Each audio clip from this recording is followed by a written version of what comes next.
Hola, ¿cómo están ustedes? Ojalá que muy bien.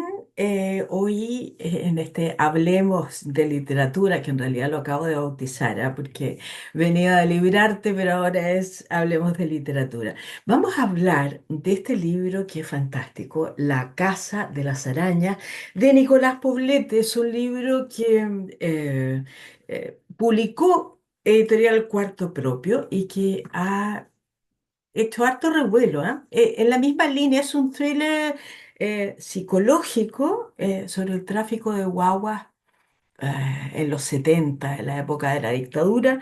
Eh, Hay muchas mujeres dentro de esta historia y cada una tiene una importancia específica. Así que les voy a leer un poquitito de lo que es la biografía de Nicolás. Es PhD en literatura hispanoamericana en Washington University en San Luis.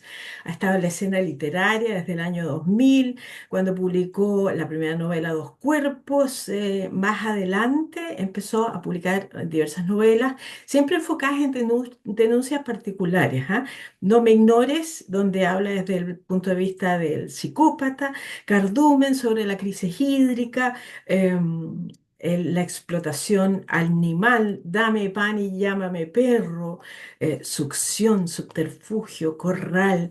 Además, los volúmenes de poesía Swimming the Wedge y Atisbos, los relatos frivolidades y espectro familiar y la nouvelle bilingüe en la isla, on the island. Una variedad de temas y una variedad de novelas también, por supuesto. Por supuesto, ¿ah, Regio? Bienvenido, Nicolás. Gracias, Mary. Muchas gracias por recibirme en tu programa. Oh, yo feliz. Eh, en realidad, al principio decía, bueno, antes de leer la novela era como, uy, tanta cosa diferente, pero al final hay algo que te convoca y que son estos temas que son de gran relevancia, temas sociales, temas del feminismo, temas de las chocuras de la vida y un poco Mm, todo eso. mm. Y mi primera pregunta tiene que ver con cómo seleccionas los temas, cómo buscas los temas, la investigación, cuánto tiempo te tomas. Sí, la verdad es que esa es una pregunta buena en el sentido que es difícil de responder. Eh, claro, todos los proyectos son distintos, como uno llega a ello y los estímulos, por decirte, puede sonar un poco esotérico, pero la verdad es que son misteriosos en el sentido de que hay una cosa inconsciente de todas maneras. Yo pienso que esto ocurre en todas las artes, Ajá. que hay algún tipo de estímulo inconsciente o algún tipo de pulsión que de repente consigue materializarse. Tienes una idea o de repente es un sueño o de repente es una frase que alguien dijo al pasar y que te queda dando vuelta y que tú dices, esta frase podría ser dicha por una persona en particular, pero no por esta otra persona, o sea, revela un tipo de carácter o de personalidad. Y entonces son, yo creo, sin afán de sonar misterioso, son cuestiones que surgen de manera más inconsciente. De todas maneras, creo que eso es así. Ahora, eso es una parte, y luego en mi caso, yo hago mucha investigación porque muchos de los temas, yo estoy muy alejado de la autoficción, y la mayoría de las cosas que yo hago, si bien están ancladas en Chile, yo siento que tengo una cosa bien chilena en el sentido más realista, transcurren en Chile, son personajes chilenos, se expresan con el idiolecto chileno, muchos de ellos, y entonces hago mucho trabajo de investigación en torno al tema que me está convocando, como dices tú. En este Y caso, en el caso de la Casa de las Arañas, esto está ubicado hay dos temporalidades, hay una parte en que está en los 70 en San José de Maipo, claro, sí. por ese sector, y el otro en Santiago y ya Felisa Borges, Sí. grande y haciendo sus investigaciones y sus clases Ujú. también, su asesoría en la universidad. Mm. ¿Cuánto tiempo te tomó la investigación para esto y dónde surge, digamos, concretamente? Por ahí he escuchado que tú conocías un caso. Sí, yo conozco un caso pero esto es en otro país, así que tampoco es una realidad chilena. Esto es en Argentina. Pero, claro, eso incluso se insertó después como inquietud, por decirte, pero tomó varios años, a ver, en total, desde la idea original hasta la concreción final, habrán sido unos 4 años más o menos, Wow. donde empecé a investigar y tenía una idea porque esto es una novela que está escrita en un género, en un subgénero que es el thriller. Entonces tenía una idea de cómo iba a ser cómo La iba a ser escritura. claro, la escritura y la distribución de los capítulos, y tenía una idea también de cómo iba a ser el final, que después fue mutando, fue cambiando, ¿no? Pero tomó ese tiempo y luego claro, yo leí un libro que se llama The Psychology of Crime. Es un libro que no creo que esté traducido, de la Universidad de Cambridge University Press. Entonces, un libro escrito para probablemente gente que está en esa área, psicología o Ajá. criminología, y, y, eh, y fue publicado en 1993. Yo heredé este libro y lo empecé a leer y fue bien interesante. Esas cosas que pasan con la escritura, que de repente algo interviene y altera el curso de tu idea o de tu narración, ¿no? Seguro. Entonces este libro, yo al leyéndolo me di cuenta que tenía varias cosas medias de modé, ¿no? Porque fue publicado en 93 Sí, y, claro. y se refiere al mundo anglo, principalmente Inglaterra y Estados Unidos. Entonces muchos de los casos que tomo ahí de criminología no tienen mucho que ver con nuestra idiosincrasia y tampoco, por ejemplo, había muchas cuestiones raciales, ¿no? Había muchas cuestiones como poblaciones afroamericanas, muchas estadísticas en torno a eso que no tienen realmente que ver con nuestra realidad. Entonces yo hice una especie de traslado, de desplazamiento de eso hacia nuestra realidad, y esos son un poquitito los saberes que tiene una de las protagonistas, Max, que es una Ujú. chica que ha pasado por el Sename. Entonces fue una especie de extrapolación de esa lectura que yo hice, eh, que me permitió darle más espesor a ese personaje, porque por supuesto yo estoy muy lejos del mundo criminal, eso espero. Eh, entonces fue como un poquitito para darle espesor a ese personaje. Y por otra parte, el subtexto de darle a Isa también sus saberes en torno a la criminología, pero desde una perspectiva más escolástica, porque ella está en la universidad, ¿no? Eh, Mira, yo quiero leer un pedacito de algo ya. donde Isa, o sea, el punto de vista está enfocado en ella y dice, un olor que no tiene nombre, no hay perfume para ese olor, como no lo hay para tantas emanaciones del cuerpo. No hay nombre tampoco para lo que siente y lo que experimentó esa noche irrevocable. ¿Cómo nombrar lo que yace entre el miedo y la fogosidad? Una trampa, sin duda, piensa. ¿Cómo describir el paso de la sonrisa narcotizada, la risa grotesca? ¿Cómo hablar de esa delgada frontera? Si el amor es una droga que produce el cerebro y para estimular la procreación, ¿qué sentido tiene esto? Y se sonríe porque la respuesta está clara, es imparcial y aséptica, ninguno. Su sonrisa también está en una frontera cuando reflexiona, ¿seremos siempre víctimas de una animalidad residual que nos comanda como títeres? Hace un ratito tú dijiste, claro, esto no es autoficción, pero esas preguntas, porque hay muchas preguntas existenciales por ahí. Esa Mm. de, ¿se las plantas tú a los personajes o hay parte tuya que está pensando eso? Claro, esa parte que tú leíste, yo encuentro bien representativa de cómo es ella, ¿no? Porque ella es una persona, como muchos conocemos gente así, y uno en algunos aspectos puede ser así, un poco para responder tú. Y yo creo que algo sí, más allá de que si es una cuestión autoficcional o no, uno tiene que tener alguna conexión, alguna empatía, suena como muy cliché hoy en día, ¿no? Pero alguna Es cierto, identificación sí, o alguna identificación con eso, porque si no, no consigues traspasar el sentimiento, yo creo, ¿no? hay Sino que queda querer al como, personaje, hay que querer claro. de alguna forma, ¿no? Y Isa tiene ese aspecto como que ella dice, es muy cerebral y es muy, en el fondo es una especie de mecanismo de defensa, tiene este encuentro súper violento, sexual, genital más bien, bueno, una Ujú. mezcla de emociones y de violencias de todo tipo.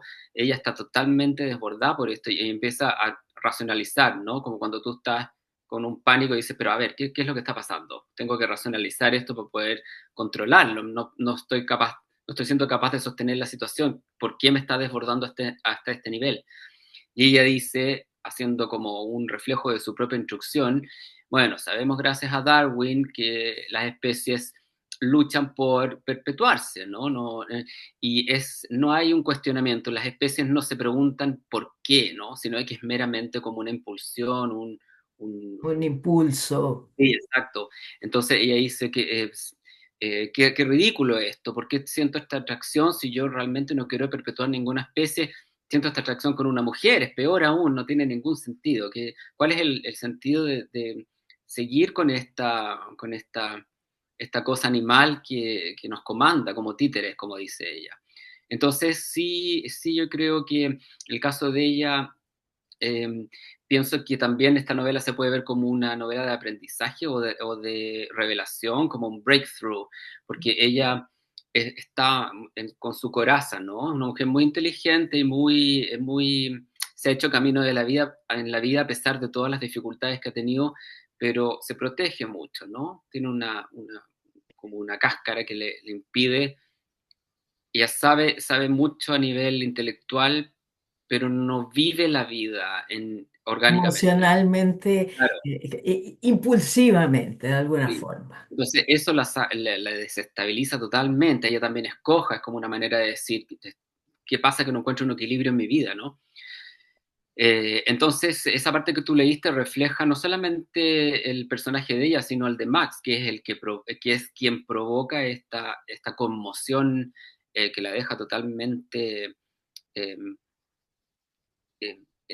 expuesta a su propia vulnerabilidad. Y bueno, yo creo que todos en algún momento sentimos esa sensación de vulnerabilidad en algún momento de tu vida. Quizás hay gente que solamente lo experimenta más adelante, más madura, cuando alguno de sus padres muere, por ejemplo, ¿no? Que te Ujú. encuentras como muy despojado y eh, se va un arquetipo en tu vida y tú dices, ahora cambia la organización, ¿no? Yo estoy en otra situación. Y Y también bueno, ahí en el mismo libro el tema de Antonia es como un gatillo. O sea, lo que pasa con Antonia es un gatillo para todo lo que le pasa a ella en la cabeza también. y a mí me gustó mucho construir ese personaje que también es reconocible en algo. Bueno, yo tuve una vida un poco en ese ambiente, ¿no? Académico, donde hay muchas máscaras y también muchas malas ondas, ¿ah? Y Así he por supuesto, escuchado. sí, en el caso de Antonia Candelaria, ese personaje, por supuesto que es un poquitito exagerado, hay una dramatización, pero a mí me pasó algo parecido a eso con esta carta, con una carta de recomendación. Entonces, que tú haces en Estados Unidos fue esto, y cuando tú vas a buscar trabajo, necesitas cartas que te recomienden Ujú. para poder conseguir algo. Entonces, un profesor me ofreció una carta, y allá el sistema gringo, tú haces lo que se llama un waiver, que no puedes, no sabes te hacen la carta, pero tú no la puedes leer. No la puedes No, leer, claro. Te la mandan directamente. sí, es súper raro porque tú dices, si me están recomendando cuál es el secreto. Bueno, hay algunos profesores que sí te la muestran como en plan más transparencia, pero a mí me pasó con un profesor, me ofreció, sin que yo le pidiera, Chuta, ¿ya? una carta y después yo me enteré por esas cosas, le dije, hay algo raro acá, como que tuve una intuición rara. Ajá. Y después yo conseguí esa carta, que es casi como una cuestión criminal, porque tú has firmado de que no vas a. Así que bueno, esas cosas en la academia que uno, imagínate, estamos hablando en un área de humanidades, donde hay profesores enseñando sobre feminismo, sobre estudios subalternos, y esos profesores que hacen estudios subalternos y a la secretaria la tratan pésimo, por decirte. Claro. Entonces son esas cosas que uno ve donde la teoría no pasa a la práctica, sino que queda ahí en teoría solamente. Y claro, Isa, se siente muy explotada, es explotada y chantajeada por su jefa. Entonces, una típica cosa en la academia también pasa que está el pez gordo, ¿no? Que que es el nombre, ¿no?, del departamento, pero la investigación la hacen todos los subalternos, ayudantes, ¿sabes? Como, Y y queda el después hombre del pez gordo. y pone los agradecimientos, muchas gracias por tu ayuda, qué sé yo. Claro. Refleja un poco eso como, hay todo un género, ¿ah?, que es campus, the campus novel, como la novela de campus, que hay muchos escritores que han escrito novelas de campus, como Philip Roth, ponte tú, y donde hablan sobre esta chimuchina en los campus y qué sé yo. Entretenido, encuentro yo. Oye, a todo esto, eh, ¿qué tanto ha influido tus estudios en los Estados Unidos para todo lo que has publicado después?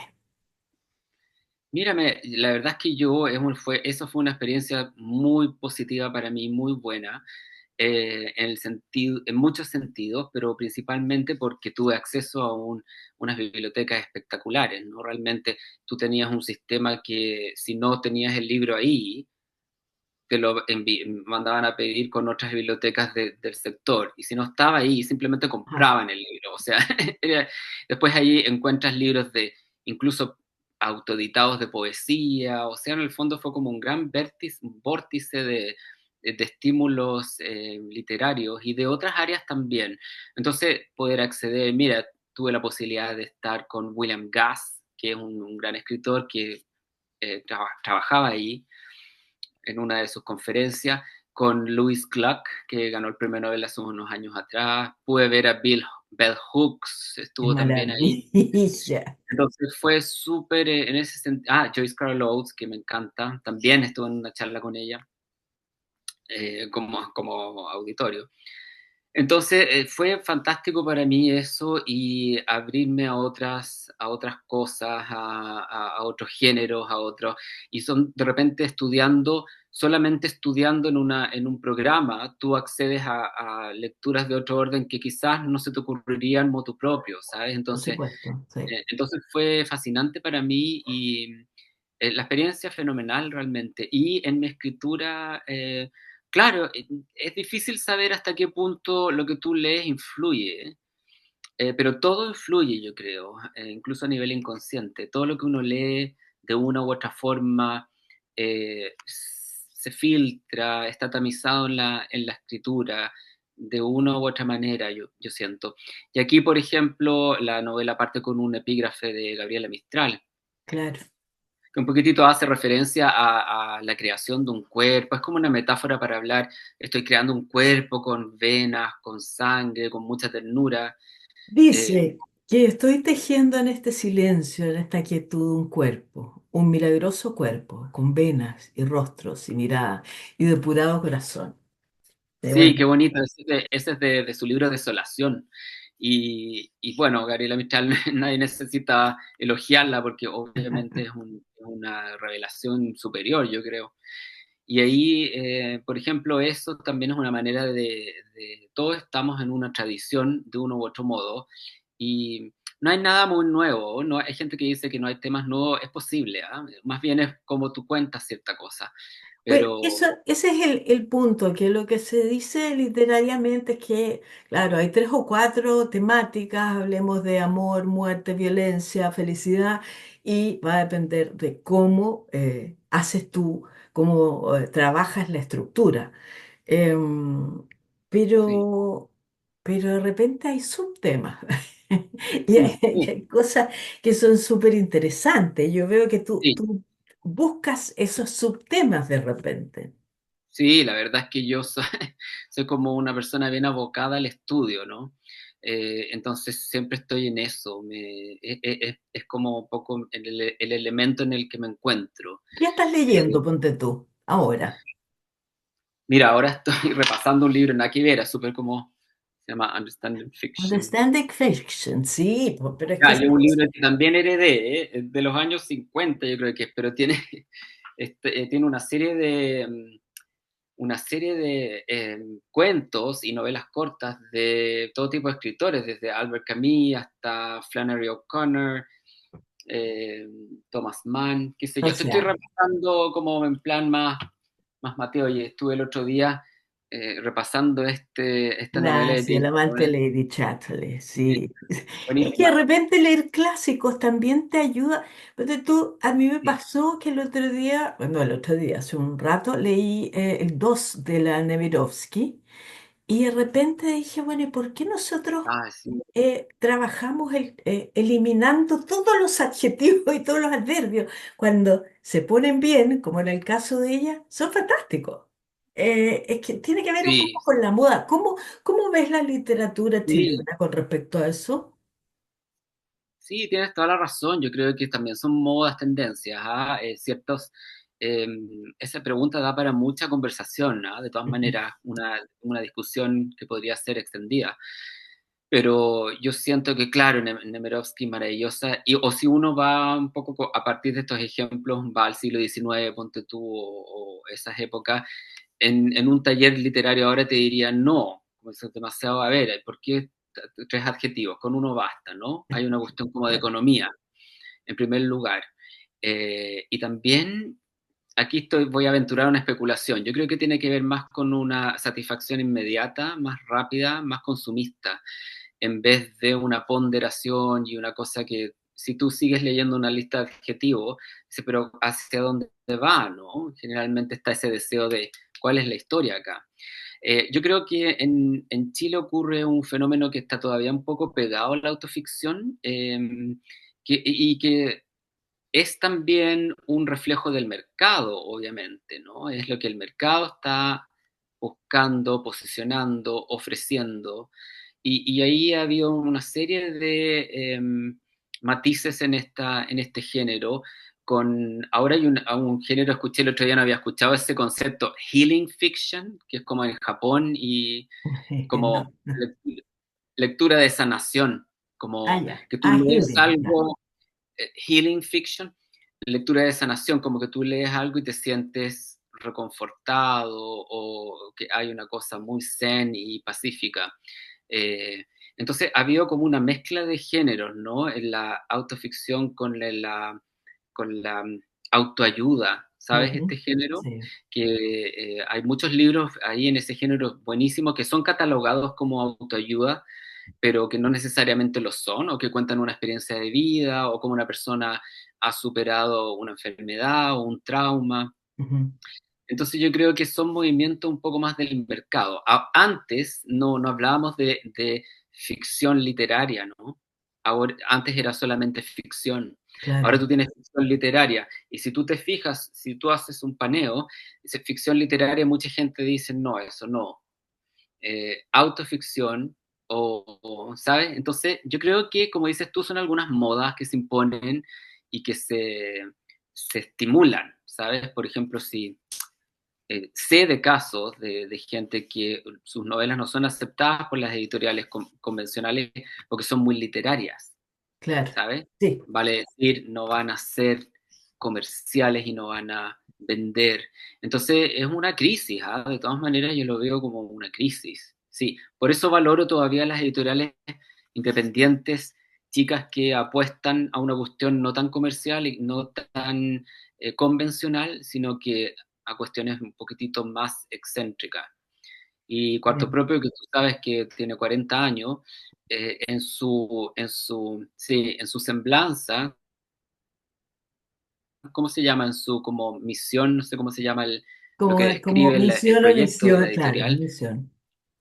como misión, sí, es alejado de los comandos del mercado. Entonces, eso es algo no solamente loable, sino que muy difícil de mantener en el tiempo.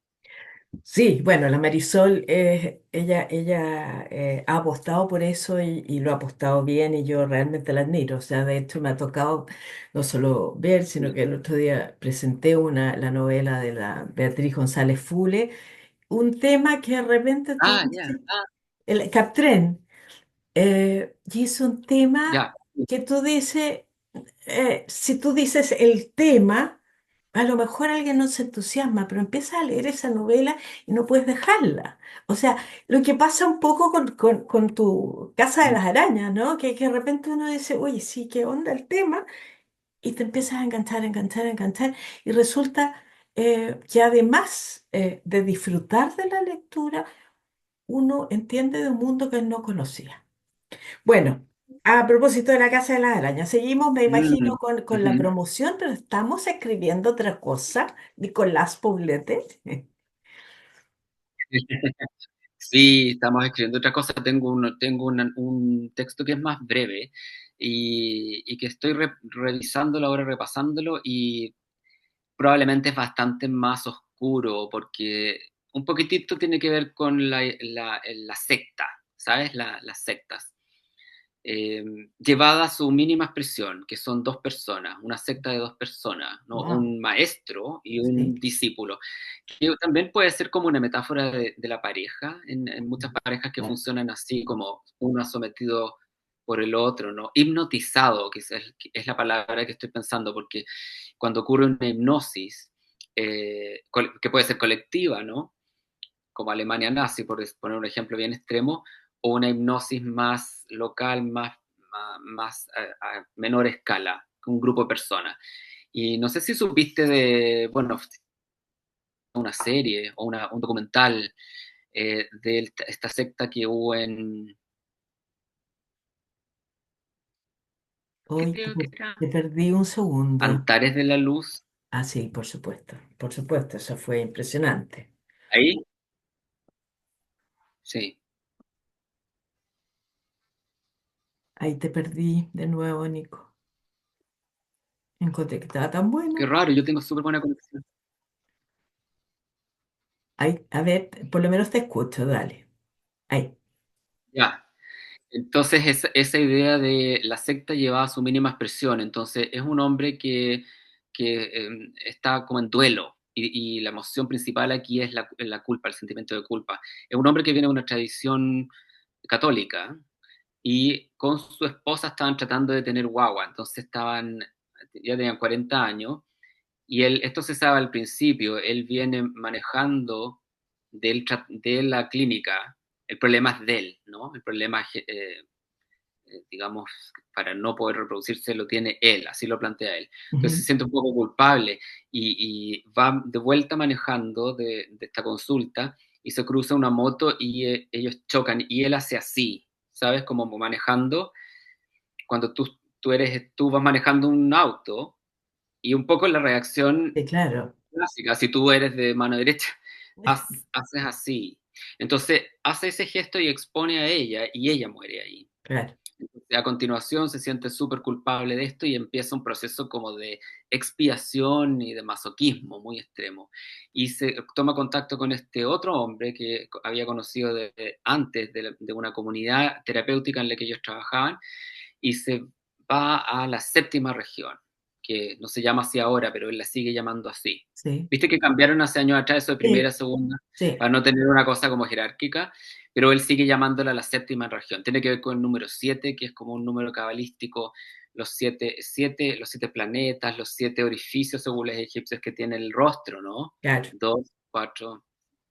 Así que es un poquitito de eso, pero es más corta, es más densa, más condensada y tiene una cosa un poco más poética quizá. Nicolás Poblete, ¿qué quieres que te diga? Mucho éxito. Muchas gracias por haber estado conversando conmigo y a todos a disfrutar de La Casa de las Arañas, un tremendo thriller psicológico muy interesante con personajes bastante verosímiles, que eso es muy importante dentro de la literatura, y un gusto conversar contigo. Muchísimas gracias, Mary, a ti por la oportunidad. Me encantó esta conversación. Chao, chao, nos vemos.